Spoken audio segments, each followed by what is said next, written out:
अब बात कर लेते हैं अमेरिका की और ईरान की, क्योंकि खबर अमेरिका और ईरान के बीच बढ़े हुए तनाव की है। ईरान की एक समाचार एजेंसी ने स्थानीय अधिकारियों के हवाले से इस हमले की जानकारी दी है। ईरान की समाचार एजेंसी मेहर के मुताबिक दक्षिणी ईरान के बुशहर और चोगादक में धमाके हुए हैं, कई धमाके हुए हैं। मेहर के मुताबिक बुशहर और चोगादक में कल कुल 6 धमाके किए गए। बुशहर प्रांत के आसपास भी धमाकों की आवाज सुनाई दी गई है।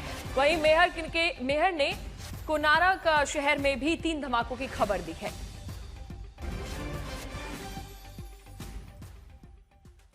तो चोगादक में 6 धमाके हुए हैं। इसी के साथ कहां पर धमाके हुए ये आप समझिए। चोगादक, बंदर अब्बास और बुशहर को निशाना बनाया गया, जहां पर ये हमले किए गए हैं। ईरानी मीडिया के द्वारा ये बताया गया है और इन्हीं जगहों पर हमले किए गए। ईरान में धमाके को लेकर अमेरिका इससे इनकार कर रहा है। अमेरिका ने कहा है दक्षिणी ईरान में हमने हमले नहीं कराए हैं, अमेरिका इससे नकार रहा है। तो दक्षिणी ईरान में कई धमाकों की आवाज सुनाई दी गई है। वहीं बुशहर और चोगादक में धमाके किए गए और साथ ही 6 धमाके बुशहर और चोगादक में हुए हैं, जिसकी आवाज सुनाई दी गई है। कोनारक में भी 3 धमाकों की खबर सामने आई है, लेकिन अमेरिका इससे इनकार कर रहा है। अशरफ वानी हमारे साथ जुड़ गए ज्यादा जानकारी के लिए। अशरफ, क्या अपडेट है? ये जो धमाके अभी हाल ही में हुए हैं, इससे अमेरिका नकार रहा है।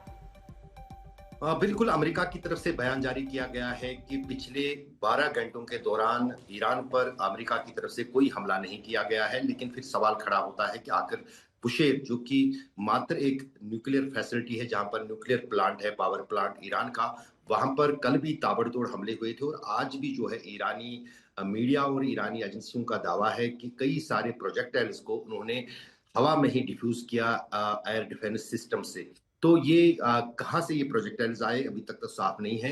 ये भी शक जताया जा रहा है कि शायद इजराइल ने जो है ये बुशेर को निशाना बनाने की कोशिश की मिसाइल से, जो कि किसी युद्धपोत से समंदर से दागे गए हैं, या फिर इसमें किसी और गल्फ कंट्री का हाथ हो सकता है। लेकिन अभी तक तो ये साफ नहीं है। लेकिन फिलहाल पिछले कुछ घंटों के दौरान जो है अमेरिका की तरफ से ईरान पर हमले रुके हुए हैं, जो कहीं ना कहीं बेहतर बात मानी जाती है कि शायद अब ये डीएस्केलेट टेंशन हो रहा है। लेकिन दूसरी तरफ ईरान का ये भी कहना है कि पिछले 48 घंटे के दौरान जो अमेरिका की तरफ से साउथ यानी दक्षिणी ईरान पर हमले हुए हैं, उनमें 14 लोगों की जान गई है, जिनमें कुछ मछुआरे भी हैं और साथ ही साथ 30 लोग घायल हैं, खासतौर से बंदर अब्बास में।